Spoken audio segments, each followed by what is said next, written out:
आप सबको जय मसीह की। आशा करता हूँ मेरी आवाज आपको स्पष्ट सुनाई दे रही है।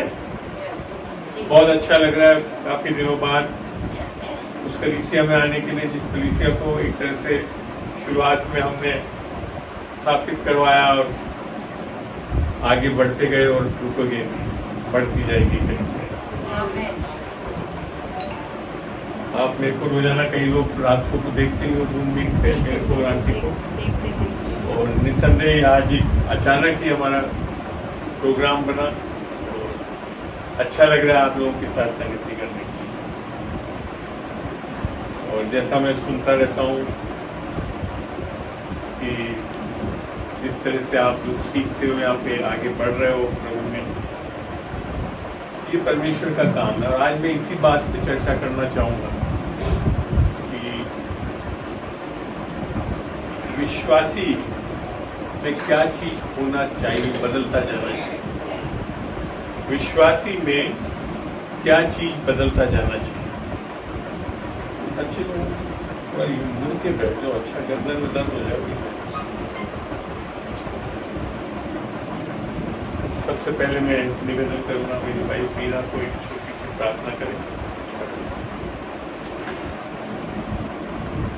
आइए हम प्रार्थना करें। पिताजी, हम धन्यवाद करते हैं आपके इस अनुग्रह के लिए प्यारे खुदावंदा, कि जहाँ 2 या 3 इकट्ठे होते हैं प्यारे परमेश्वर, तो हमारे बीच में होता है, उसका धन्यवाद करते हैं।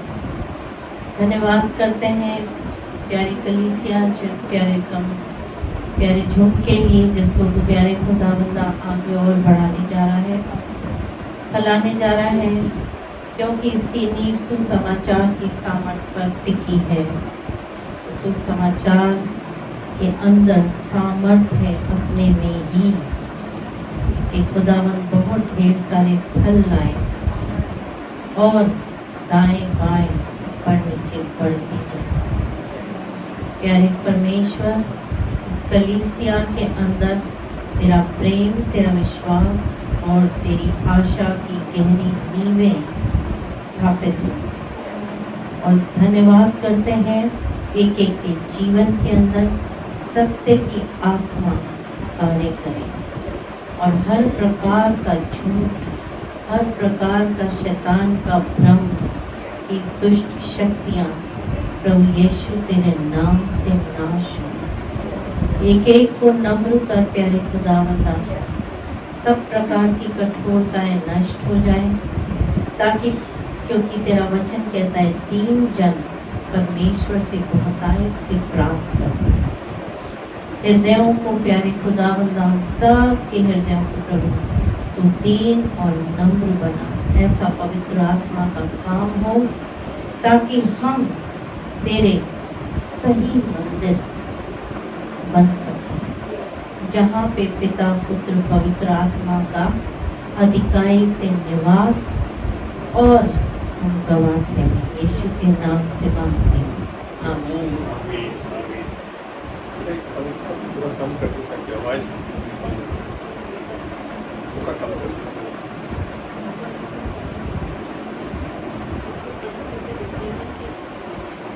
बंद करके देखो तो बहुत अच्छा आवाज रिकॉर्डिंग में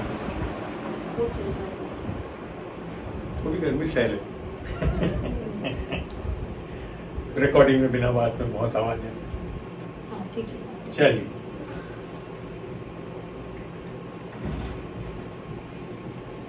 वैसे तो मैं हमेशा कोशिश यही करता हूँ कि मैं अपनी तरफ से ज्यादा ना बताऊं, और आप लोग कुछ पूछना चाहते हो तो पूछ सकते हो, तो उससे मैं शुरुआत कर सकता हूँ। और उसके बाद निस्संदेह परमेश्वर हमारे को आज सच्चा है, वो जीतता है, पवित्र आत्मा है, मौजूद है, विराजमान है, यीशु मसीह हमारे साथ, और हम कुछ ना कुछ बहुत अच्छा वचन से सीखेंगे। है कोई आपकी शंकाएं, कोई चीज जिसमें आप बात करना चाहें, बोलना चाहें, पूछना चाहें, तो मैं आमंत्रित करता हूँ।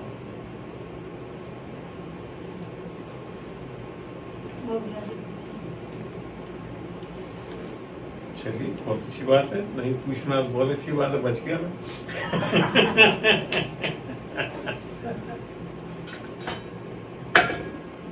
आज मेरे मन में आ रहा है कि पहला कुरिन्थियों 15 से मैं शुरू करूं और या हिंदी में कौन अच्छी से पढ़ेगा बाइबल? अनीता पढ़ेगी। अनीता पढ़ो। आज ये पूरा चैप्टर बहुत लंबा चैप्टर है। आपने देखा हो कितने वचन है इसमें, आयतें कितनी है? मेरे ख्याल से 50-60 के आसपास है 15 में। पहला कुरिन्थियों 15:58 है। तो भैया जितनी जल्दी पढ़ देगी तो जल्दी खत्म हो जाएगा। नहीं आराम से पढ़। चलो पहले 3 आयतों को पढ़ो और क्या सिखा रहे हैं। हे भाइयों, अब मैं तुम्हें वही सुसमाचार बताता हूँ जो पहले सुना चुका हूँ, जिसे तुमने अंगीकार भी किया था और जिसमें तुम स्थिर भी हो। मेरा ये मानना है, इस कलीसिया में मैंने इस सुसमाचार को पहले कई बार बताया भी है, आप लोगों से अंगीकार भी कराया। तो पौलुस भी ऐसे ही बोल रहा है, तो मैं भी सही करता था और आज भी सही कर रहा हूँ। आमीन। क्योंकि वचन में लिखा हुआ है कि सुसमाचार को हमको क्या करना है? सुनना है, उसको अंगीकार करना है और उसी में स्थिर भी रहना है। तो स्थिरता कहाँ से आ रही है बाइबल में? सुसमाचार से। आगे देखते हैं, सुसमाचार भी आएगा। उसी के द्वारा तुम्हारा उद्धार भी होता है, यदि उस सुसमाचार को जो मैंने तुम्हें सुनाया था स्मरण रखते हो, नहीं तो तुम्हारा विश्वास करना व्यर्थ हुआ। ये बहुत बड़ी चीज पौलुस यहाँ बोलता है। बाइबल की सब चीजें पढ़ लो, मगर ये चीज भेद नहीं समझ में आया तो कुछ नहीं होगा, है ना? सुसमाचार, इसने यहाँ लिखा तुम्हारा उद्धार भी उसी से होता है। बाइबल की सारे वचनों से नहीं होता उद्धार। किस बाइबल का वचन निस्संदेह बिल्कुल सत्य है, ठीक है? सत्य इन द सेंस कि वो फैक्चुअली जो लिखा गया है वो बिल्कुल स्पष्ट, जो जैसे शैतान ने भी कुछ बोला ना कि तू फल खाएगा तो नहीं मरेगा, तो वो भी लिख रखा है, जबकि वो झूठ था। तो ये मत सोच लेना कि बाइबल का सारा वचन जो है सब कुछ सत्य है। संपूर्ण सत्य तो बाइबल में जो भी यीशु मसीह ने कहा वो है। मगर बाइबल ऐसी चीज है जिसमें जिसने जो कुछ बोला करा सब चीज को उल्लेख करके वहां रखा गया है ताकि हम समझ सकें, क्योंकि हमको सब चीज जानना चाहिए, तब जाकर समझ सही आएगी हमको, है ना? तो मैंने जो शैतान ने जब बोला ना उत्पत्ति में यहोवा किसको, हव्वा को, कि इस फल को खाओगी तो तुम मरोगी नहीं, वो बिल्कुल सफेद झूठ था, है ना? तो इस तरह से समझना चाहिए कि वचन लिखा हुआ सब कुछ सही है, जो जैसा बोला गया वैसे लिखा गया है, पर सत्य देखते हैं उस सुसमाचार में। क्योंकि यहाँ लिख रखा है तुम्हारा उद्धार भी होता है यदि उस सुसमाचार को जो मैंने तुम्हें सुनाया था स्मरण रखते हो। तो यार ध्यान रख लेना, आप में से अगर कोई भी सुसमाचार को नहीं समझा तो सबसे पहले सुसमाचार को जान लेना। वहां लिखा है नहीं तो तुम्हारा विश्वास करना व्यर्थ है। बाइबल का विश्वास किससे आ रहा है? किससे आ रहा है? इस वचन से क्या समझ में आया? बाइबल का विश्वास किससे आ रहा है? सुसमाचार से आता है, और किसी से नहीं आता। हमें इसको रोमियो 1:16 में भी बोला, पढ़ के देखते हैं, यहाँ खुला रखना। आज इस वचन को 15 में ही ज्यादा पढ़ेंगे हम लोग। रोमियो 16 को पढ़े, रोमियो 1:16।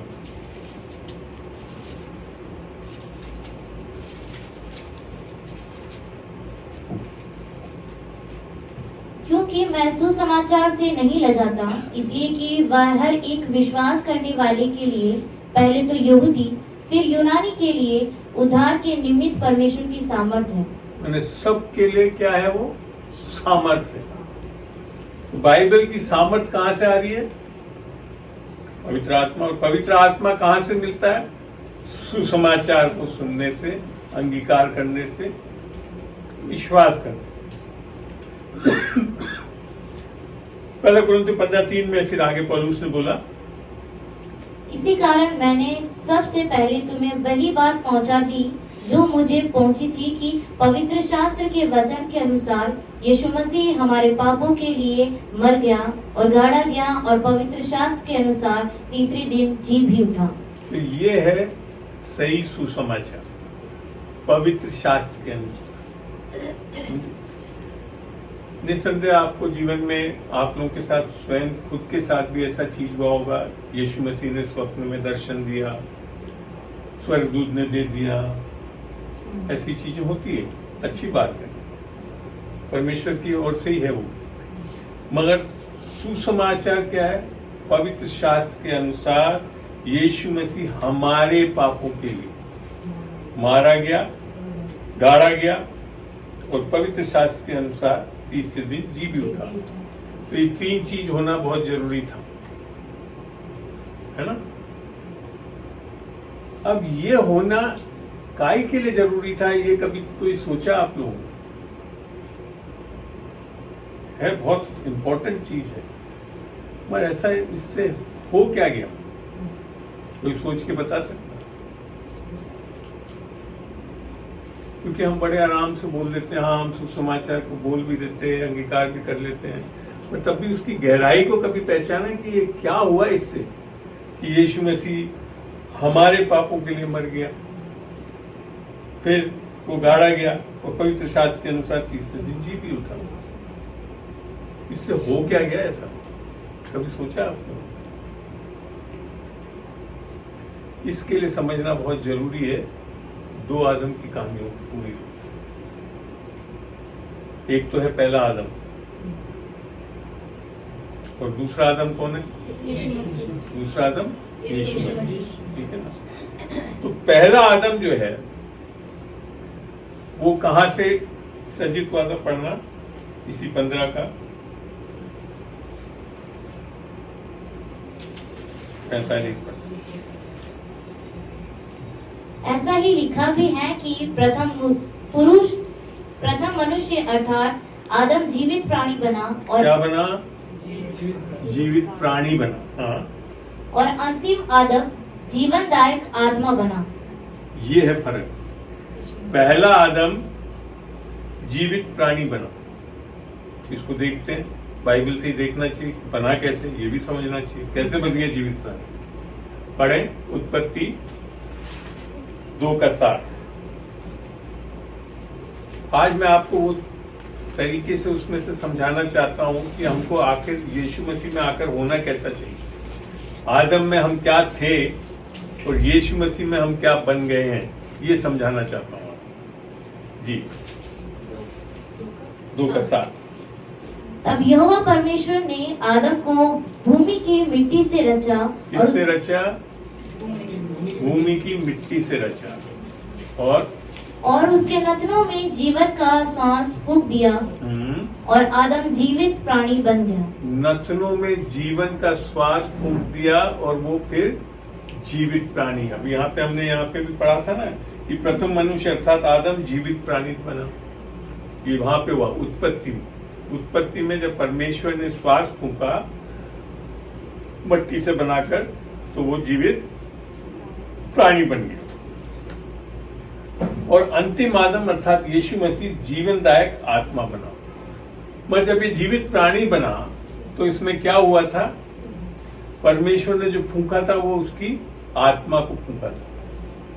नथनियों में परमेश्वर की आत्मा को फूंका तो अंदर क्या हुआ? जो शरीर मट्टी से बना था वो तो शरीर बन गया, पूरा प्राण बना उसके अंदर, एक उसकी आत्मा बनी और स्वयं परमेश्वर की आत्मा उस आत्मा के साथ वहां पे विराजमान हुई। ठीक है, स्वयं वो आत्मा जो है परमेश्वर की आत्मा उसमें, इस तरह से वो एक जीवित प्राणी बना। ये तो स्थिति थी। अब सवाल आता है कि फिर इसमें अब क्या हो गया कि यीशु मसीह को मरना पड़ा, सब कुछ करना पड़ा।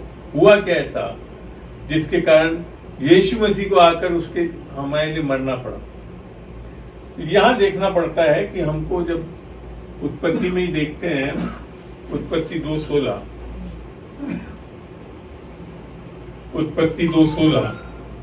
और यहोवा परमेश्वर ने आदम को यह आज्ञा दी, तू वाटिका के सब वृक्षों का फल बिना खटके खा सकता है, पर भले या बुरे के ज्ञान का जो वृक्ष है उसका फल तू कभी ना खाना, क्योंकि जिस दिन तू उसका फल खाएगा उसी दिन अवश्य मर जाएगा। अवश्य।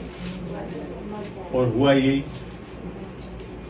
सर्प शैतान जो है आकर बरगलाया उसने हव्वा के द्वारा, और हव्वा ने पहले उसको देखा फल को और उसने खाया और उसने अपने पति आदम को भी खिलाया, और उससे क्या हुआ वहां पे? आत्मिक मृत्यु हुई, शारीरिक मृत्यु नहीं हुई। आदम और हव्वा तब भी जिंदा ही थे, पर लिखा था अवश्य मर जाएगा, अर्थात परमेश्वर की आत्मा आदम के अंदर से हट गई, मर गई। आत्माएं मरती नहीं है, आत्मा एक बार बन गई तो हमेशा के लिए रहेगी, है ना। शरीर जरूर नाशवान है, आत्मा नहीं है। आत्मा हमेशा एक बार जब बना दी, सजा दिया परमेश्वर ने, उसके बाद वो मरती नहीं। तो ये कारण था कि अब हम आदम के बाद, आदम के द्वारा हम सब मनुष्य जाति आगे बनी, है ना। तो क्या कैसी बनी? आत्मिक तौर पे मृत बनी, और आत्मिक तौर से मृत होने के नाते हम क्या हो गए थे?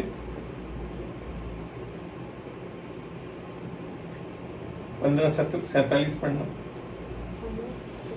पहला कुरिन्थियों 15:47। प्रथम मनुष्य धरती से अर्थात मिट्टी का था। वही हुआ ना, हमने अभी पढ़ा, उत्पत्ति में कहां से बनाया था उसको? मिट्टी से बनाया था। फिर दूसरा मनुष्य मगर स्वर्गीय है। दूसरा मनुष्य यीशु मसीह कहां से आया? मट्टी से नहीं आया। कहां से आया वो? स्वर्ग से, पवित्र आत्मा के द्वारा मरियम की कोख में वो जन्मा। तो कहां से आया? ऊपर से, स्वर्ग से आया। तो ये फर्क था आदम और दूसरे आदम में, पहले आदम और दूसरे आदम। 48 पढ़ना। जैसा वह मिट्टी का था वैसे ही वे भी हैं जो मिट्टी के हैं। यहाँ रुक जाना। मैंने आपको बताया अभी, पूरी मनुष्य जाति जो कहां से आई? पहले आदम से, आदम और हव्वा से। और वो सब कहां से, कैसे थे? मट्टी के थे, वैसे ही थे जैसा कि वो हो गया था। पर अब 48 में लिखा है, और जैसा वे स्वर्गीय है वैसा ही वे भी जो स्वर्गीय है। अब आता फर्क। अब आपको पता है, आप और हम जो यीशु मसीह में सृज दिए गए हैं, नया जन्म पा लिया गया है, तो क्या हो गए हम मट्टी वाले नहीं हैं, हम क्या हो गए हैं? और ये हमको पता होना चाहिए। हम छोटे मोटे लोग नहीं हैं, हमारा निवास स्थान खाली यहाँ नहीं रहने वाला, ये तो मट्टी से रहने वालों के लिए है। अगर आप अभी तक स्वर्गीय चीज से नहीं बने हैं, जन्मे नहीं है, तो फिर कभी भी आशा मत करना कि वहां पहुंच जाओगे। आमीन। आप पहचान रहे हैं अपने आप को? हम अभी भी कैसे स्वभाव में चल रहे हैं? जैसे पहला आदम चलता था, शारीरिक स्वभाव में। जबकि हम हो क्या गए, बाइबल बता रही है हम स्वर्गीय है। तो हमारे अंदर फिर वो झलकना चाहिए ना। आगे उसको स्पष्ट भी करा, 49 में पढ़ना। और जैसे हमने उसका रूप धारण किया जो मिट्टी का था, हमने, अर्थात जैसे हमने पहले आदम का रूप धारण कर रखा था, वो मिट्टी का था, हाँ, वैसे ही उस स्वर्गीय का रूप भी धारण करेंगे। और वैसे ही उस स्वर्गीय का रूप भी धारण करेंगे। तो वैसे होना है। अब 50 पढ़ो। हे भाइयों, मैं ये कहता हूँ कि मांस और लहू परमेश्वर के राज्य के अधिकारी नहीं हो सकते। अब ये सोच लो, आप अभी जिस अवस्था में हैं, हम स्वर्गीय अधिकारी नहीं हो सकते। आगे, और न नाशवान अविनाशी का अधिकारी हो सकता है। हम सब नाशवान हैं, हम सब एक ना एक दिन मरेंगे, कुछ लोगों को छोड़ के, जो जब यीशु मसीह हमारा जो रैप्चर करेगा उस टाइम पल भर में बदल जाएंगे, मतलब भी इस स्थिति में नहीं रहेंगे, बदली हुई स्थिति में, स्वर्ग की स्थिति में। आगे पढ़ना 51 बेटा। देखो मैं तुमसे भेद की बात कहता हूँ, हम सब नहीं सोएंगे परंतु सब बदल जाएंगे। क्या आप जानते हो इस भेद की बात? आप में से कितने लोग जानते हो ये भेद की बात है? संसार को नहीं पता है ये भेद। आपने कभी सोचा भी है आपका जो नया जन्म हुआ उसके बाद हम क्या बदल गए हैं? हम अभी भी फिर वही हालत में रहते हैं। तो थोड़ी सी बीमारी आ गई तो फिर वही हालत में, थोड़ी सी पैसे की कमी आ गई तो फिर वही हालत में। आप लोग का अभी तक स्वभाव ही वो शारीरिक है। हालेलुया। बदलो बदलो, वचन को देखो और समझो। आज सुबेरे मेरे को परमेश्वर ने एक वचन के अंदर बात करी थी और वो ये थी कि सत्य की नींव स्थापित करनी है।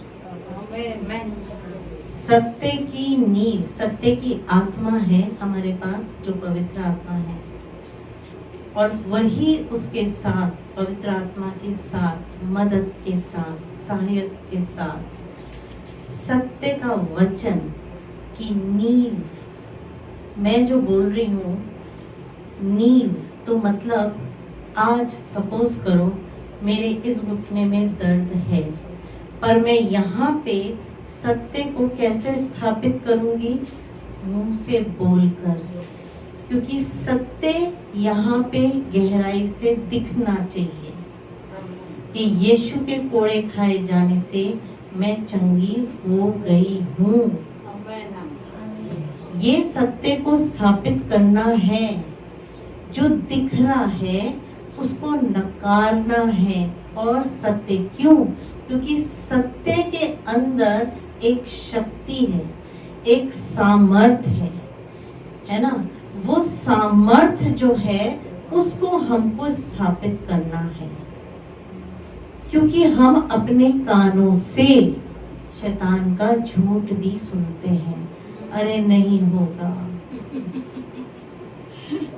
अरे बड़े दिन हो गए, परंतु उसे नकारना कैसे है? सत्य को बोल बोल कर सत्य की स्थापना करनी है हमें। हमारा संबंध अब उस देह, हमारा संबंध वो देह से नहीं है। हमारे में बहुत बड़ा बदलाव आ गया है अगर नया जन्म पाया। अगर नया जन्म नहीं पाया आपने तो फिर ऐसे ही करते रहो, है ना? तो ये समझे इस चीज को। जब तक हम ये नहीं जानेंगे कि यीशु मसीह में हम क्या बना दिए गए हैं, तब तक ये चीजें हम पूरा देख नहीं पाएंगे यहाँ पे भी, और फिर आगे तो जाना असंभव सा रहेगा। फिर आप समझ रहे हैं? आज बहुत गहरी बात बता रहा हूं मैं आपको। ये वो कलीसिया नहीं होनी चाहिए जो जनरल कलीसिया आई, 2 वचन सुन लिए, 4 गाने गा लिए, अच्छी बात, वो सब बुरा नहीं है, संगति करो, अच्छी बात है। मगर अगर अभी तक यही नहीं जाने कि आपके अंदर कितना बड़ा बदलाव ला दिया है परमेश्वर ने। देखते हैं पहला कुलुस्सियों 1:13 पढ़ना।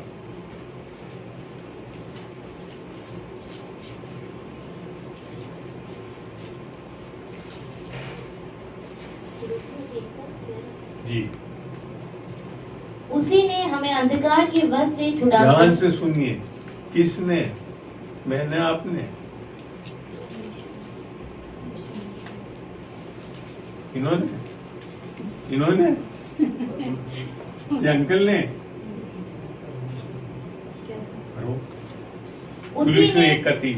उसी ने हमें अंधकार के वश से छुड़ाकर, उसी ने अर्थात यीशु मसीह ने हमारे को अंधकार के वश से, वश समझते हो? इधर होना जरा, कोई खड़ा होना भाई, यार चलो हाथ। ये क्या हो गया? ये मेरे वश में, आप कहीं नहीं जा सकती। ऐसा जकड़ के रख रखा था आदम के कारण आपको। किसने? शैतान। उसी ने हमारे को अंधकार के वश में से छुड़ा के अपने प्रिय पुत्र के राज्य में प्रवेश कराया। किसके राज्य में? यूं ही, प्रिय पुत्र के राज्य में। कौन सा अंकल जी? कुलूसियों 1:30, कुलूसियों 1:13, सॉरी 30, 2 बार 30 भूल गया मैं, 13, कुलूसियों 1:13, सॉरी, मिल गया। आगे पढ़े 14। जिसमें हमें छुटकारा अर्थात जिसमें हमें छुटकारा अर्थात पापों की क्षमा प्राप्त होती है। कैसे हो रहा है ये सब? पापों की क्षमा हो रही है हमारी। जब तो ये बोला यीशु मसीह हमारे पापों के लिए मारा गया। आगे, वह तो अदृश्य परमेश्वर का प्रतिरूप और सारी सृष्टि में पहलौठा है, क्योंकि अगर कोई परमेश्वर को देखना चाहते तो यहाँ लिख रखा है यीशु मसीह ही परमेश्वर का प्रतिरूप है। मगर चेले भी नहीं मानते थे। पढ़ो जरा यूहन्ना 14,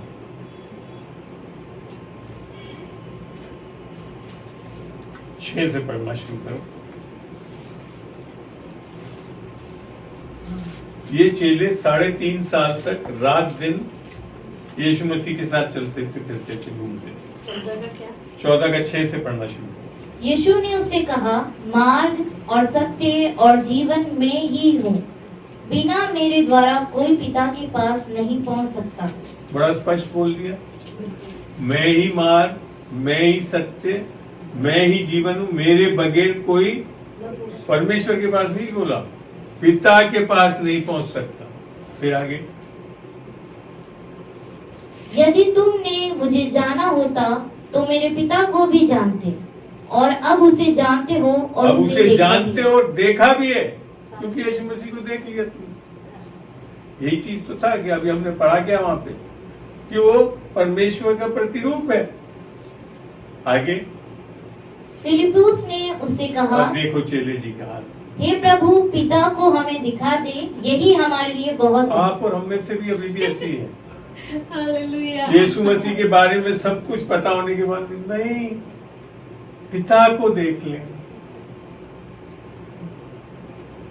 पिता नहीं दिखता भाई। अगर देखना है तो यीशु मसीह में ही दिखता है, पुत्र को देखना है। आगे क्या लिखा? यीशु ने उससे कहा, हे फिलिप्पुस, मैं इतने दिन से अरे ताली बजाने की बात नहीं है, तुम लोग की धिक्कार की बात है। वो ये बोल रहा है इतने दिन से। हाँ, बोल बोल बोल बोल, पूरा पढ़। इतने दिन से तुम्हारे साथ हूँ, और क्या तू मुझे नहीं जानता? जिसने मुझे देखा है उसने पिता को देखा है। तो आपको मैं स्पष्ट बता दूं, अगर आप यीशु मसीह से संतुष्ट नहीं है तो आपके सामने पिता भी आकर खड़ा हो जाए तब भी संतुष्ट नहीं हो पाओगे। संतुष्ट नहीं होंगे, क्योंकि बाइबल यही बता रही। और हम में से आप भी बस खाली यीशु मसीह।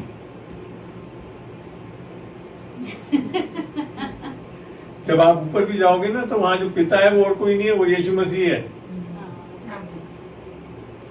प्रकाशित वाक्य में पढ़ोगे तो वहां यही लिख रखा है। वहां दो आसन सिंहासन नहीं है, एक ही सिंहासन है, और जिस पे यीशु मसीह विराजमान होगा। और आपको बाइबल से भी बता देता हूँ कि यीशु मसीह पिता है। पढ़ना यशायाह 9:6। फिर अंकल जी ऐसे क्यों बोलते हैं कि परमेश्वर पिता के दाहिने हाथ बैठ गए? ऐसे ऐसे क्यों बोलते हैं? यीशु मसीह के 2 चरित्र है। एक तो मनुष्य का पुत्र जो बन के आया आपके और मेरे खातिर पाप लेने के लिए, यशायाह 9:6। और दूसरा है स्वयं परमेश्वर है जो बैठा है दाहिने में, पर मनुष्य का पुत्र बैठा हुआ है जो शरीर में आया। पढ़ो। क्योंकि हमारे लिए एक बालक उत्पन्न हुआ। यहाँ देखो बड़ा स्पष्ट बताया है, हमारे लिए एक, यशायाह 9:6, हमारे लिए एक बालक उत्पन्न हुआ। हाँ? हमें एक पुत्र दिया गया है। फिर ये दूसरी चीज क्यों दे दी गई? अगर जब बालक उत्पन्न हो गया तो देने की क्या जरूरत आ गई? फिर अब समझ में आता है। मनुष्य का पुत्र तो जन्मा, और परमेश्वर जो स्वयं यीशु मसीह है वो दिया गया। तो जब यीशु मसीह इधर आया तो उसमें सारी, एक मिनट पूरा पढ़ दो उसको, असली चीज तो मैं पिता के और बारे में। प्रभुता उसके कांधे पर होगी। क्या होगी? प्रभुता उसके कांधे पे होगी। और उसका नाम अद्भुत युक्ति करने वाला, पराक्रमी परमेश्वर, अनंत काल का पिता। क्या अनंत काल का पिता। क्या अनंत काल का पिता। क्या अनंत काल का पिता। हो गया पुष्टि? वचन जब तक पढ़ोगे नहीं, समझोगे नहीं, आधे अधूरे रहोगे, लोटा गुड़कता रहेगा इधर से उधर। कोई एक दिन आकर बोलेगा अरे पिता को देखो, यीशु को नहीं, तो देखने निकल जाओगे, मिलेगा नहीं हो। इसी के लिए बाइबल वचन को आपने समझ लिया तो सब कुछ देख भी लोगे, जान भी जाओगे कि आत्मिक जगत कैसे चलता। और मैं इसके लिए बोल रहा हूं कि मैं 1998 तक तो वचन पढ़ा तक नहीं था, देखना देखना तो बहुत दूर की बात है। और प्रभु का धन्यवाद देता हूं कि आज प्रभु ने इतना अच्छा दृढ़ करा इस वचनों के द्वारा मुझे कि आत्मिक सत्य को देखने के लिए और कुछ नहीं देखना है, वचन पे विश्वास करना सीखो, वचन को समझो तो आप आत्मिक जगत को समझ जाओगे। ये बाइबल एक तरह से खिड़की है।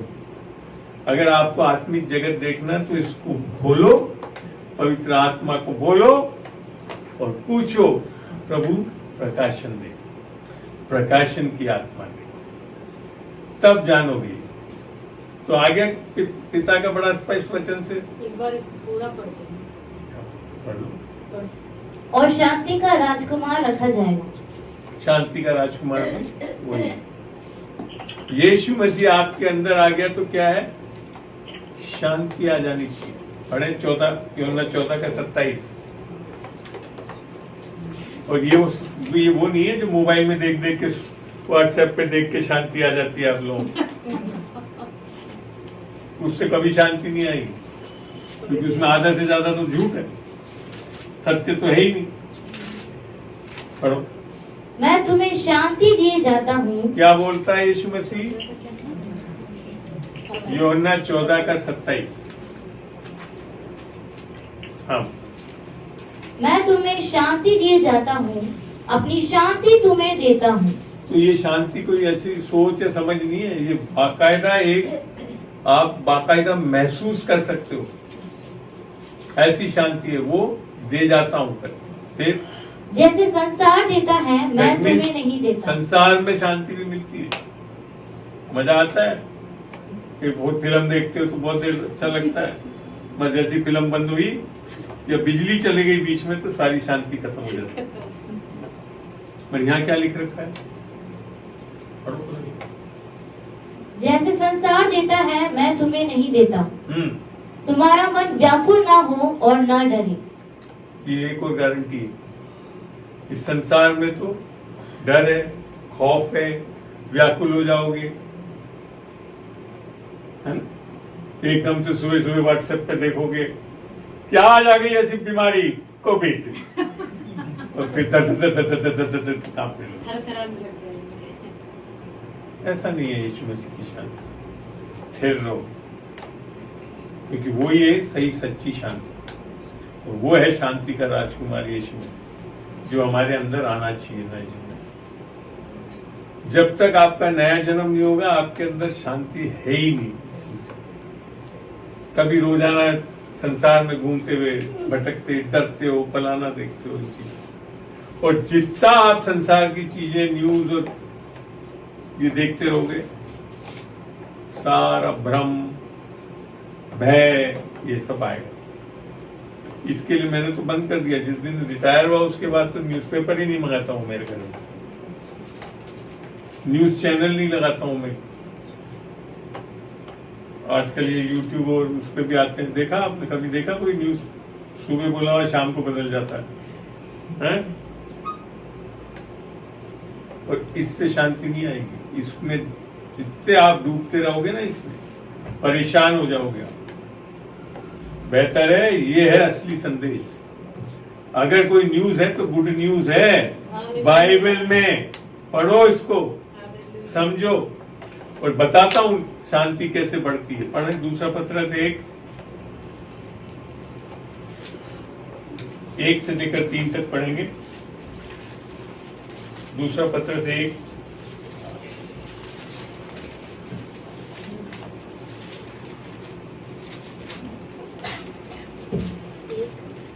दूसरा पत्र से 1 का 1 से 3 पढ़ेंगे। पतरस की ओर से जो यीशु मसीह का प्रेरित है, उन परदेशियों के नाम जो पुन्तुस और गलातिया, कप्पदूकिया और आसिया और बिथुनिया ये में। पहली पत्री पढ़ रही हो बेटा? अंकल के कान खड़े हो जाते हैं। पहला पत्रस बोले ना। दूसरा पत्रस का पहला चैप्टर का 1 से पढ़ना है। शमौन अगर पतरस गलत बोला तो सही कर दिया। शमौन पतरस की ओर से जो यीशु मसीह का दास और प्रेरित है, हम्म। उन लोगों के नाम जिन्होंने हमारे परमेश्वर और उद्धारकर्ता यीशु मसीह की धार्मिकता द्वारा, यीशु मसीह की धार्मिकता के द्वारा हमारे समान बहुमूल्य विश्वास प्राप्त किया है। तो आपके पास पहले ये विश्वास आना चाहिए। हम लोग पढ़ देने से हाँ हमारे विश्वास से यीशु मसीह पे कर लेंगे विश्वास, नहीं कर सकते। सही है। मैं ईसाई परिवार में पैदा हुआ, हमेशा सब यीशु मसीह को ही मानते थे, मैं नहीं था विश्वास, क्योंकि ये विश्वास नहीं मिला था। ये है वो बहुमूल्य विश्वास जिससे आप परमेश्वर पे विश्वास करोगे। यीशु मसीह अगर आपने नया जन्म नहीं पाया तो परमेश्वर का विश्वास भी नहीं है आपके अंदर। स्पष्ट बोलूंगा मैं आज, बहुत भ्रम में है आप लोग। विश्वास करते हैं, फिर 100 बार बोलते भी वचन फिर भी नहीं आता विश्वास, क्योंकि वो विश्वास इससे आता है ना। तो चलिए आगे पढ़ो, अभी तो खाली पहला पढ़ो। परमेश्वर की और हमारे प्रभु यीशु मसीह की पहचान के द्वारा अनुग्रह और शांति तुम में बहुतायत से बढ़ती इससे जाए। अनुग्रह और शांति बनेगी पैसे की गड्डी गिनने से, बिजनेस चल पड़ा नहीं बढ़ता उससे, बल्कि और परेशानियां आ जाती है। वापिस पढ़ना बेटा इस वचन को। परमेश्वर की और हमारे प्रभु यीशु की पहचान के द्वारा अनुग्रह। आज से 6 साल पहले जब मैं किरण से मिला था, ये नहीं पहचानती थी मुझे, खाली देखा था। आज पहचान की, वीडियो में देख लिया। आप लोगों ने भी बहुत वीडियो देख लिए होंगे यूट्यूब पर। पहचान कब होती है? जब संगति होती है, जब रात दिन वचन के द्वारा। लिख रखा है पढ़ना वापस में, 1 मिनट मेरे को खोल लेते मेरे इसमें क्या बताया। दूसरा पत्रस 1 का 1 से 3 जी। कौन सा पढ़ रही हो तुम? दूसरा पत्रस 1 का 2। परमेश्वर के और हमारे प्रभु यीशु की पहचान के द्वारा अनुग्रह और शांति तुम में बहुतायत से बढ़ती जाए। देखिए आप, जब आपका नया जन्म होता है निस्संदेह अनुग्रह और विश्वास से होता है। उस टाइम एक अनुग्रह मिलता है हमारे, मगर उसी अनुग्रह में नहीं जीते रह सकते। क्या होना है? अनुग्रह और शांति बढ़ती जानी चाहिए। और पहचान कैसे होगी इनकी? जब इस वचन को खोलोगे, पढ़ोगे, समझोगे। शांति नहीं आ रही हमारे आज में, प्रार्थना कर रहे हैं। प्रार्थना करने से नहीं लिख रखते हैं। प्रार्थना आप कर, आपसे ज्यादा तो बेचारा 5 बार नमाज ज्यादा पड़ता है आपसे ज्यादा। बेचारा एक मंदिर में सुबह सुबह ठंड में भी 4 बजे ठंडे पानी से नहाकर सारी मंत्र बोलते हैं, वो प्रार्थना करते हैं। मन कब बढ़ती है? जब यीशु मसीह की पहचान में। आगे पढ़ना। क्योंकि उसकी ईश्वरीय सामर्थ्य ने सब कुछ जो जीवन और क्योंकि उसके ईश्वरीय सामर्थ्य ने सब कुछ जो जीवन और भक्ति के संबंध में। अब आपको समझ में आता है? मैंने आप अगर कॉलेज में पढ़ रहे हो तो वो जीवन है उसके लिए, और आपकी भक्ति के लिए यहाँ से करते हो सब कुछ उसकी पहचान के द्वारा। आपने अभी तक यीशु मसीह को कितना पहचाना है? वचन से अपने आप को जाना है कि आप यीशु मसीह में क्या हैं, तब जाकर आपके अंदर शांति और क्या बढ़ेगी? अनुग्रह बढ़ेगा और भक्ति और जीवन के लिए सब कुछ। आप पता है, जो पवित्र आत्मा और यीशु मसीह की जो आत्मा आपको दी गई है, ये आपको उत्तम बनाने के लिए दी गई है। एक्सीलेंस की आत्मा है वो, और ये मैं गवाह हूं। मैं सरकारी नौकरी में कर रहा हूं, मेरे पास पूरा डाल भी रखा मैंने यूट्यूब में। जब मैं यीशु मसीह में आया उसके बाद मेरे अंदर कितनी चीजों में मैंने उन्नति की, बदलाव आएगा। अगर यीशु नया जन्म, पहली बात नया जन्म समझना, और नया जन्म के बाद वो यीशु मसीह क्या क्या करना चाहता है आपके द्वारा, उसको समझना बहुत जरूरी है। 1 का 4 भी पढ़ना। 1 मिनट, 3 पूरा पढ़ा बेटा? पढ़े पूरा वापस।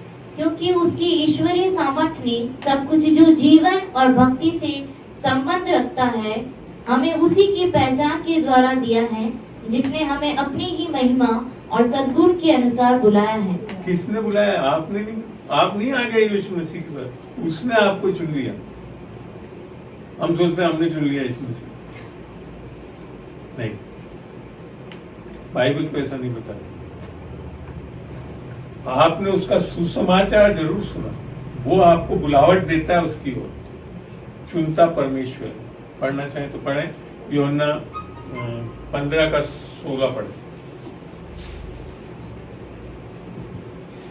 तुमने मुझे नहीं चुना, तुमने मुझे नहीं चुना, परंतु मैंने तुम्हें चुना है। किसने चुना? ढिंडोरा मत पीटते रहना कि मैंने यीशु को चुन लिया। ढिंडोरा ये यूहन्ना 15 का 16। ढिंडोरा ये पीटो कि यीशु मसीह ने मुझे चुन लिया। आप तो उसको चुन ही नहीं सकते यार, वो तो जिसको चुनावा रखना चाहिए तो उसने ही नहीं रखा, आदम ने उसको। तो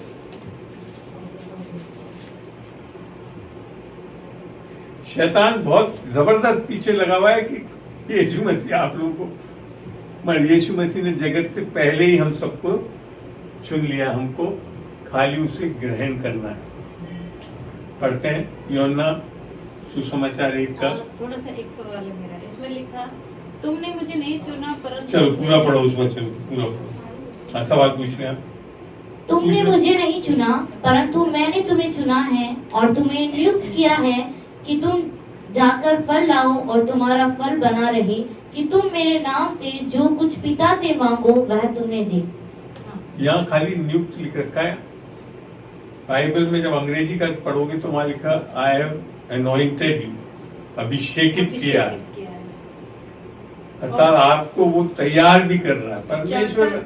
आप और हम कुछ नहीं कर सकते परमेश्वर के, जब तक परमेश्वर हमें अभिषेकित नहीं करे। जाकर फल लाओ तुम्हारा फल। और फल तो बहुत लोग लाते हैं, संसार में ला रहे हैं ना बहुत लोग। वही पूछ रही हूँ। कोई उधारी से ला रहा है कोई लोन लेकर ला रहा है गाड़ी। मगर असली फल कब है? जब आप यीशु मसीह में आकर उस ज्ञान को पाओ और उस ज्ञान से ऐसे इस्तेमाल करो कि लोग जान जाएं कि परमेश्वर उसके अंदर। उसका सबसे बढ़िया उदाहरण है यूसुफ को देखना पुराने नियम। जब वो पोतीफर के घर में आया तो नंगा था, पर तब भी लिख रखा वहां पे यीशु परमेश्वर का वचन बोलता है वो परमेश्वर उसके साथ था और वो आशीषित था। जिस चीज में हाथ रखता वो बढ़ जाती थी, सब चीज। और एक पोतीफर जो परमेश्वर का जन नहीं था, उसको भी दिखने लग गया कि इसके अंदर परमेश्वर है। तब जाकर आपका जीवन सार्थक है। यीशु मसीह आपको उद्धार नहीं इसीलिए बोला, उसने मैंने तुम्हें चुना है और तुम्हारे को अभिषेकित करा, जाकर तुम फल लाओ। क्या फल ला रहे हैं हम अपने जीवन? ये सोचना है। मतलब ये वचन को पढ़कर ये समझ में आ रहा है, ये प्रकाशन मिला है आज कि जैसे हम बोलते हैं ना, हमें कोई अभिषेक करेगा।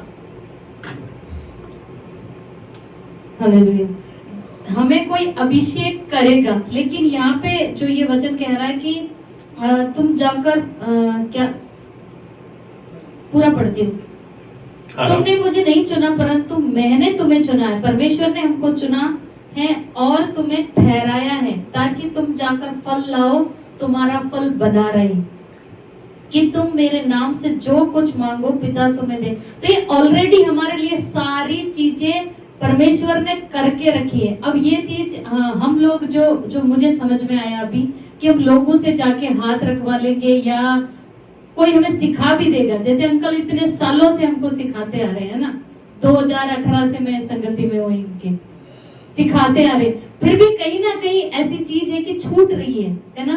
तो हमें जब तक वचन का जब प्रकाशन नहीं होगा तब तक हमें समझ में नहीं आएगा कि परमेश्वर ने खुद हमें अभिषेक करके भेजा है, और ये हमको पता ही नहीं है। हम कह रहे हैं हमारे लिए प्रार्थना कर दो।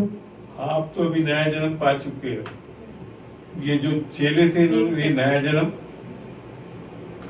आप कुछ जब हम यशाया 61 पढ़ते हैं, यशाया 61 का पहला ही, तो वहां लिखा है, प्रभु यहोवा का आत्मा मुझ पर है, क्योंकि यहोवा ने सुसमाचार सुनाने के लिए मेरा अभिषेक किया, करेगा नहीं है, किया है, सब पास्ट टेंस है।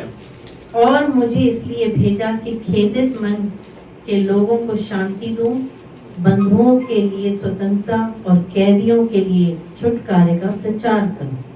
तो अभिषेकित किया है, क्योंकि वो अभिषेकित हमारे अंदर है ना, और ना कभी छोड़ेगा ना कभी त्यागेगा, इसलिए हम उसके रूप में बन गए हैं। मैं आपको बताऊं, हम लोग अभी भी कई बार तो जो विश्वासी नया जन्म पा चुके, ये सब पा चुके, पवित्र आत्मा यीशु मसीह बोलेगा, लिखा तो है मैंने तुमसे कर रखा है, अब और कहां से भेजूं? ऐसे कर रहे हम सोचते हो आकर तो हो जाएगा तो आगे बढ़िए, और फिर वापस नीचे गिर के उठे, वापस खाली हो गए। ऐसा नहीं लिख रखा बच्चे। जब वो एक बार आकर अंदर वास करता है तो हमेशा के लिए। और कैसा है देखते भी, ये भी देखे। कुलूसियों 2 का 9 और 10 पढ़ेंगे, जो वचन अभी 2 दिन से आंटी बता भी गई।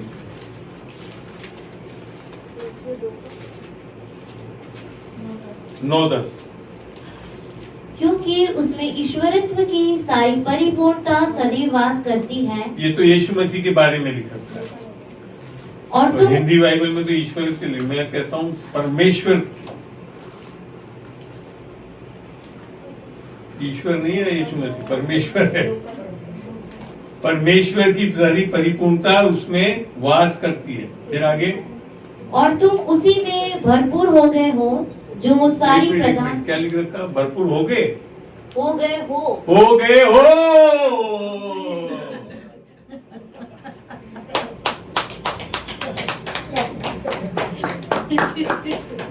ये अच्छी आवाज थी। अरे अब तो ऐसा बोल रहा है, पता नहीं कब आएगा। आज आया तो पंचर से निकल गया। ऐसा नहीं भैया, वचन ऐसा नहीं बोलता है। हम जाने नहीं अभी तक वचन से हम है क्या, ये है प्रॉब्लम। 9 का 10 अंकल जी। कुलूसियों 2 का 9 और 10। मती 10 का 1 पढ़ना।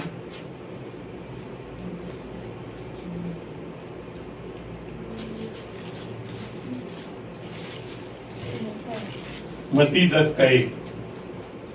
फिर उसने अपने 12 चेलों को पास बुलाकर, किसने? यीशु मसीह ने अपने 12 चेलों को पास बुलाकर उन्हें अशुद्ध आत्माओं पर अधिकार दिया। क्या दिया? देगा लिखा, दिया। हाँ, फिर कि उन्हें निकाले और सब प्रकार की बीमारियों और सब प्रकार की दुर्बलताओं को दूर करे। हो गया, दिया ना। और 10:8 में क्या लिख रखा है?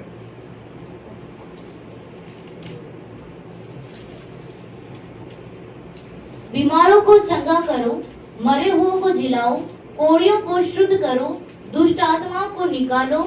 तुमने सेंत में पाया है और सेंत में दो। पाया है और दो। सरकार प्रार्थना करा दो। अंकल जी जूम मीट भी करवा दो। वीडियो कॉल पे करा दो।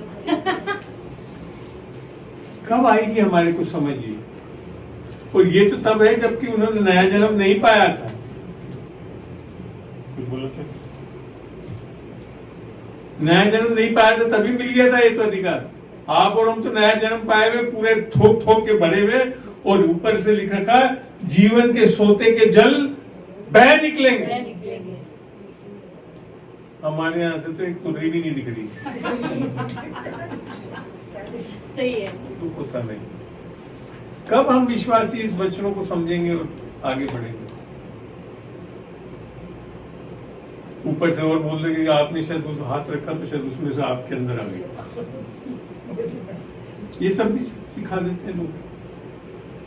कहाँ बाइबल में लिख रखा? या तो लिख रखा तुम निकालोगे। अभी पढ़ा ना हमने। यीशु मसीह नहीं बोल रहा है, यीशु मसीह बोल रहा है वो परमेश्वर नहीं निकालने के लिए बोल रहा है, okay? तुम निकालोगे। है जी, समझ नहीं पाया क्या बोले। हाथ रखते तो ठीक कैसे हो जाते? हाथ रखते तो कैसे नहीं, ठीक? वो उन्होंने अलग बोला है थोड़ा सा। नहीं कोई बात नहीं। क्या पूछना चाह रहे हैं?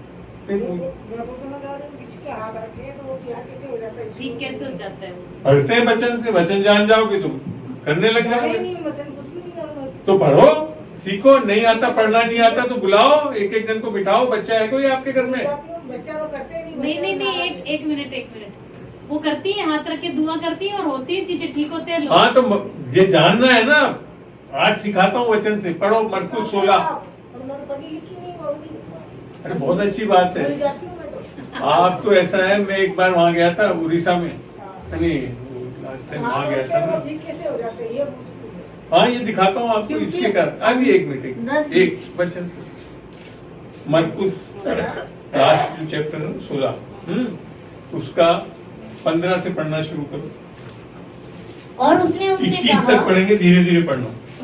और उसने उनसे कहा, तुम सारे जगत में जाकर सारी सृष्टि के लोगों को सुसमाचार प्रचार करो। सुसमाचार में क्योंकि सामर्थ।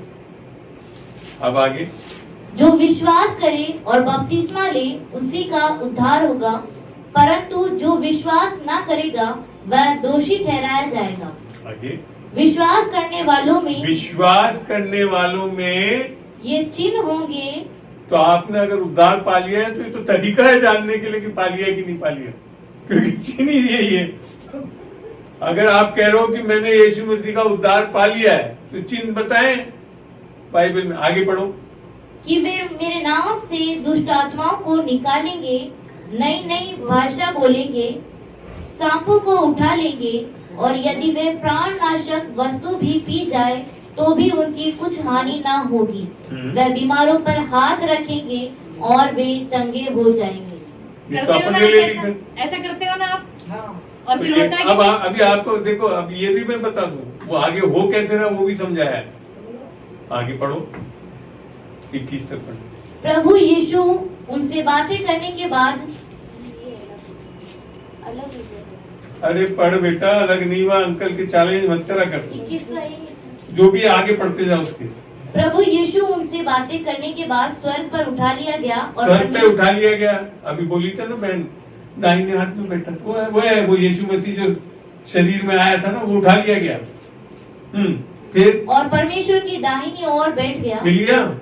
फिर और उन्होंने निकलकर हर जगह प्रचार किया और प्रभु उनके साथ काम करता अब रहा। तो बैठा हुआ उधर है और यहाँ लिख रखा प्रभु उनके साथ काम करता है। अब समझ में आया? वो तो था शरीर वाला यीशु मसीह जो जाकर बैठा हुआ है, और यीशु की आत्मा जो है, पवित्र आत्मा जो है, वो आज हमारे साथ काम करती है। तो मेरे हाथ रखने से नहीं निकलता, वो यीशु की आत्मा है मेरे अंदर, इसके कारण वो सब चंगे। पूरा पढ़ेंगे। पढ़ो पूरा। उनके साथ काम करता रहा और उन चिन्हों के द्वारा जो साथ साथ होते थे वचन को दृढ़ करता रहा। आमीन। आमीन। आंटी सही में हमारे सारे जो ईसाई भाई होंगे सब ललकारती है सीधा। अगर तुम्हारे अंदर यीशु मसीह है तो एक दुष्ट आत्मा से भरे हुए आदमी को लाओ सामने और उसमें से दुष्ट आत्मा निकाल के देख लो, निकल जाए तो उद्धार पा लिया, नहीं तो नहीं है यीशु मसीह तुम्हारे अंदर। स्पष्ट हो है। गया आपको क्लियर? हाँ, प्रभु के धन्यवाद। निकलती है ना, हाँ, आप में है आत्मा। निकलती तो करती यीशु आपको छोड़ेगा भी नहीं, कभी त्यागेगा भी नहीं। पर निकालते रहना, और यहाँ जो नहीं निकालते पाते हैं ना उनको सिखा देना, ऐसे हाथ रख के दुआ करना, निकल जाएंगे। दुआ करती हूँ, आती है मेरे पास तो बहुत, इसका पेड़ भी मिलता है, इसका क्या मिलता है? वाह वाह, वो दब जाते हैं। तालियां बजाओ। ये है विश्वास। याद मेरे को कुछ नहीं रहती है। यीशु अच्छी याद बात ना? है। मूर्खों को चुन लिया है। मूर्खों को ही चुना है यीशु मसीह ने। याद मेरे को कुछ नहीं ये तो पता नहीं, मैं भी मूर्ख बन गया इसके लिए चुन लिया था मेरे को। नहीं तो मैं भी हवा में उड़ता था आप बहुत। जानो, वो मैं भी पहले बहुत हवा में उड़ता था कि ऑल इंडिया सर्विस का अफसर हूँ, फलाना हूँ। जब प्रभु ने बोला कुछ नहीं है, नहीं समझ आती है। जी, तो अब समझ में आ रहा है कि हम क्या है उद्धार। मैंने हमने उद्धार को एक दिन पाया तो बैठ गए हम, आगे समझ ही नहीं रहे कि उससे हो क्या रहा है हमारे अंदर। वो यीशु मसीह क्या क्या करना चाहता है। वो सब कुछ करना चाहता, बोल रहा है सब कुछ करूंगा, महीना आगे जानती नहीं हूँ।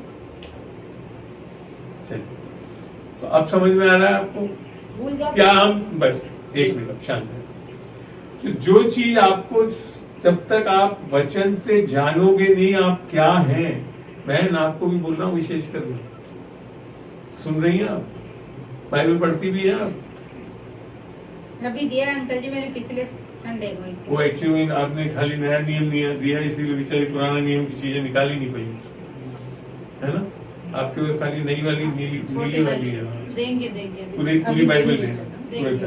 दे देना जरूर, क्योंकि इनके अंदर जिज्ञासा है पढ़ने की। जरूर पूरा बाइबल देना है। नया नियम अच्छी बात है, शुरुआत इसी से करना ताकि समझ में आए। और मैं जो आधी से ज्यादा चीजें बता रहा हूँ अभी इसी नए नियम से ही बता रहा हूँ, ठीक है। तो यहां तक समझ में आया। एक तो उद्धार पाना, नया जन्म पाना, और नया जन्म पाने के बाद हम कैसे आगे बढ़ रहे हैं, क्यों बढ़ रहे हैं। क्योंकि हमारे अंदर पूरी सामर्थ है, परमेश्वर की सामर्थ। 10वां आयत पढ़ ली थी आपने, पुलिस 2 का 10 पढ़ा भी था कि नहीं पढ़ा था? हाँ, पढ़ लिया, ठीक है ना। जब ही तो बोल रखा है मैं यीशु मसीह में सब कुछ कर सकता हूं। ये मानसिकता आनी चाहिए, और कुछ ज्यादा जरूरत नहीं है। नया जन्म पा लिया तो आत्मा पा लिया, आत्मा पा लिया तो वचन जानो, वचन डालने हो तो इस वचन को बोलो, वचन के अनुसार कहो, सब होने लगे। क्यों? क्योंकि परमेश्वर ने भी क्या करा था सृष्टि करते हुए, बोला तो बन गई। आप भी बोलोगे तो वो चीज हो जाएगी। बोल रहे हैं शाम को, याद नहीं रहते तो भूल जाते हैं, फिर क्या बोलते। अब आपको दिखाता हूं कैसे याद आ सकता है। पढ़ो यूहन्ना 14 का 26। आपके पास तो है, सब याद आ जाएगा। देखो, परंतु सहायक अर्थात पवित्र आत्मा जिसे पिता मेरे नाम से भेजेगा वह तुम्हें यहाँ भेजेगा, क्योंकि उस टाइम तक ये पवित्र आत्मा आ नहीं सकता था। यीशु मसीह जिंदा यहाँ घूम रहा था और सिखा रहा था अपने चेलों को। अब यीशु मसीह स्वर्गारोहण आ गया, अब आपके ऊपर पवित्र आत्मा भेज चुका है। अब क्या लिखा है इधर में? वह तुम्हें सब बातें वे सिखाएगा। तुम्हें सब बातें सिखाएगा। तो है ना अंदर पवित्र आत्मा। पूछा कभी उसने, पूछा करो तो सब सिखाएगा। फिर क्या लिख रखा है? और जो कुछ मैंने तुमसे कहा है वह सब तुम्हें स्मरण कराएगा। अब आप यहाँ पे अगर कहा हुआ सुन भी लोगे ना तो स्मरण करा देगा आप। आगे बात समझ में है। वचन आपके लिए सब, बाइबल में सब चीज का तोड़ है और सब वचन से ही है। है ना, हमारा भी आज मिल गया, आज मिला आपको, अपार भी मैं आपको मिला वचन से कि आज पवित्र आत्मा आपको सिखाएगा, बोलेगा। एक वचन और है कि मैंने तुम्हारे अपनी हृदयों की पट्टियों पर परमेश्वर का वचन लिखा रहता है। कहाँ पर है? इब्रानियों 8 का खोलो। ये भैया मोबाइलों को बंद कर लो, आप बंद करो, सब लोग मोबाइल को बंद कर लो, कोई ऐसा जरूरी फोन जरूरत नहीं है, साइलेंट मोड में रख लो, जो आ जाएगा बाद में बात कर लेना, अभी परमेश्वर से बात कर रहे हो आप लोग। बाहर बात कर लो। और यार बहुत जरूरी है तो बाहर उठ के जाइए, वहां बात कर लीजिए अगर जरूरी है तो। इब्रानियों का 8 खोलो।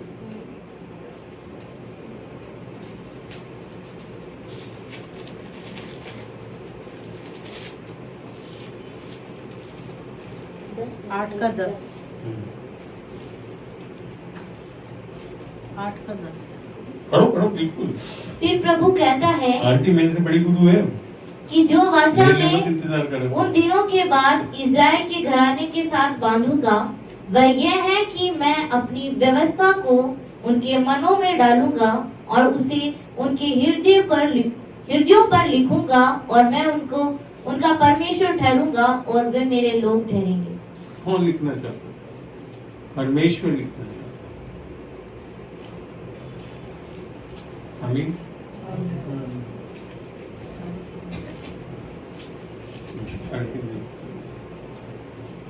तो आज आपने सीखा इतनी चीजें, अभी तो बहुत है, मैं तो अभी और पता नहीं जिंदगी भर सिखाता ही रहूंगा, मगर आपको सीखना है तो सीखो, और फिर उसको विश्वास करके उसमें चलना सीखो। और फिर जब भी कोई चीजें ऐसी आती है, जब डरने लगता है, अब जैसे मैंने आपको बोला ना, आपने एक बार मेरे से बोला था ना कि मैंने दुआ करी तो आ गया, डर है। डर आते ही तो वो सारी चीजें आ जाएगी आपके ऊपर, वो भी जानना जरूरी है। हमको डरना नहीं है, हमको डर की आत्मा नहीं दी, वो परमेश्वर की ओर से नहीं है। 2 तिमोथी 1:7 यही बताता है। क्या बताता है? एक बार और है, जो जब सत्य हमारे को अंदर हमारे सत्य पूरी जानकारी जब समझ नहीं होती ना, तभी भी ऐसा होता है कि वो डराता है और हम डर जाते हैं। वो तो सामने अपनी रखी, मैं डांटती हूँ उसको, भाग निकल बाहर, भाग जा। मजा आ गया मेरे को तो आज। प्रचार क्यों कर रहा हूँ मैं?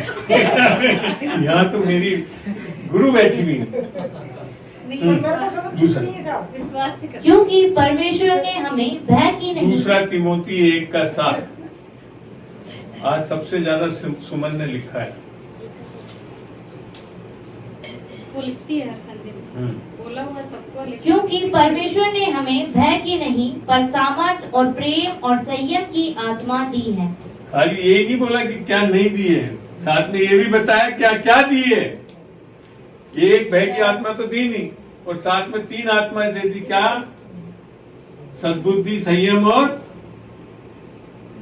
सामर्थ। तिमोथी 2 का अंतर जी 7। 2 तिमोथी 1:7।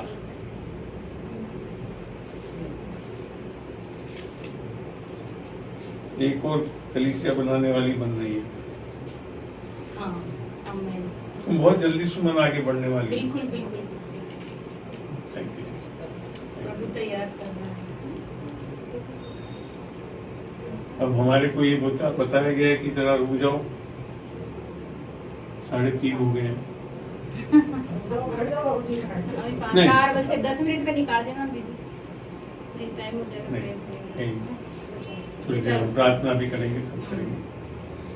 अभी तक जो मैंने वो सिखाया, उसमें कहीं आपको कोई चीज पूछनी हो तो पूछिए।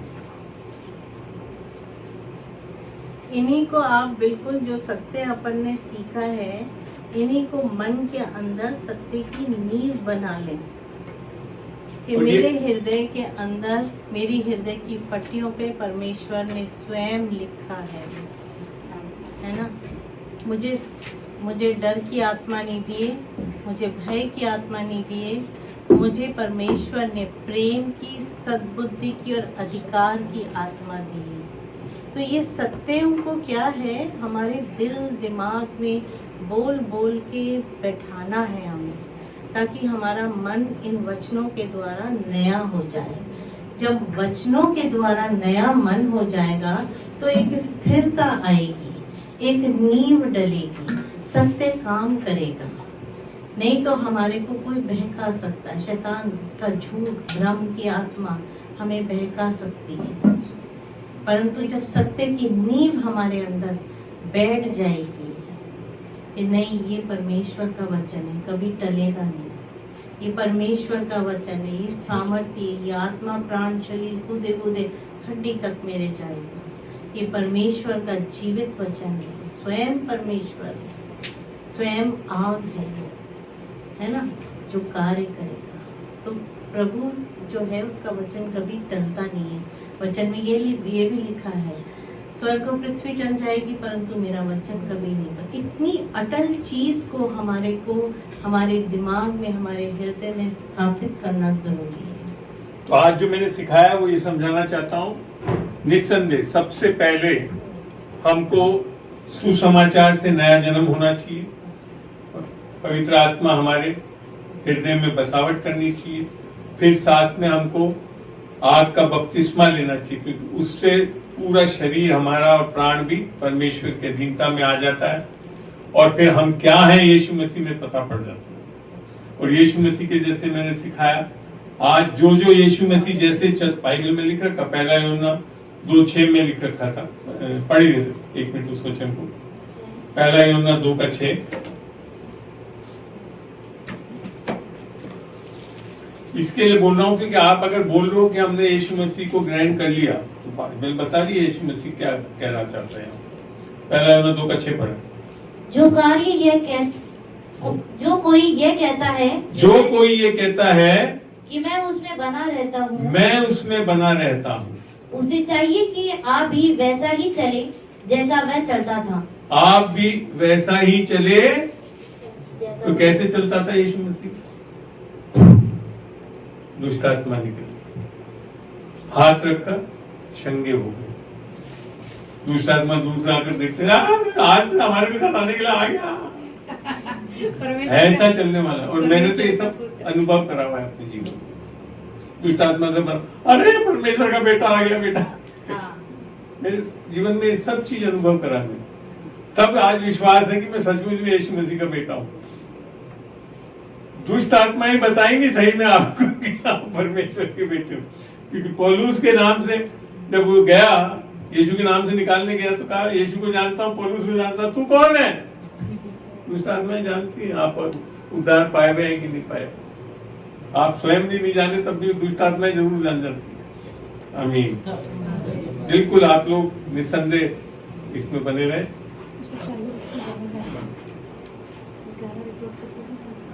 अच्छा कर।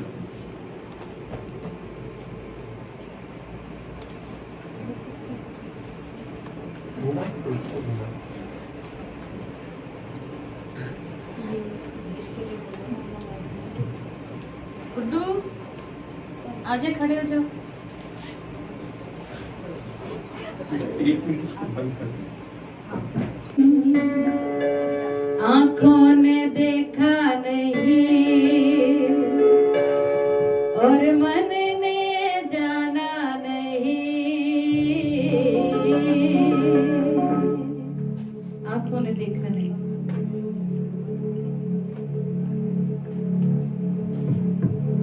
आंखों ने देखा नहीं और मन ने जाना नहीं,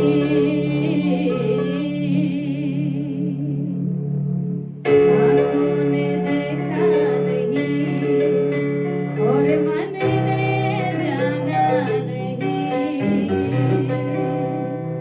आंखों ने देखा नहीं और मन ने जाना नहीं, ऐसी है वो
देखा नहीं और बदले जाना नहीं।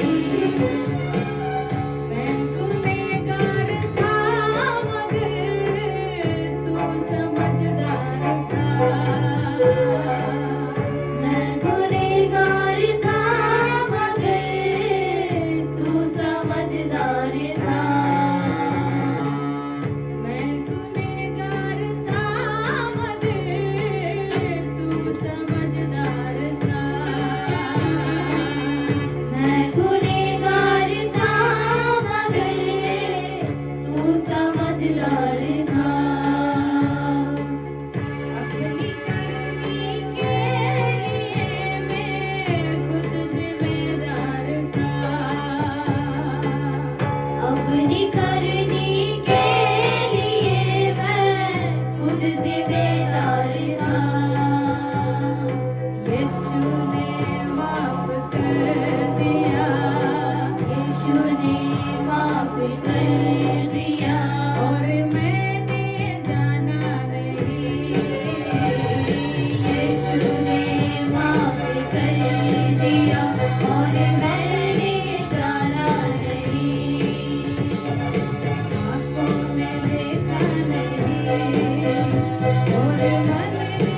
प्रभु हम तेरा धन्यवाद देते खुदावन, आज इस कलीसिया में आकर जब हमने इस वचन को बांटा है खुदावन, निस्संदेह खुदावन ये वचन लोगों के हृदय में बोया है खुदावन, निस्संदेह 30 गुना 60 गुना 100 गुना फल लाने वाला। हम धन्यवाद देते हैं एक जन के लिए खुदावन, पवित्र आत्मा की अगुवाई में चलने वाले हो खुदावन, तेरे विश्वास में जीने वाले हो खुदावन, तो तेरा वचन इनके अंदर खुदावन दो धारी तलवार की तरह कार्य करे।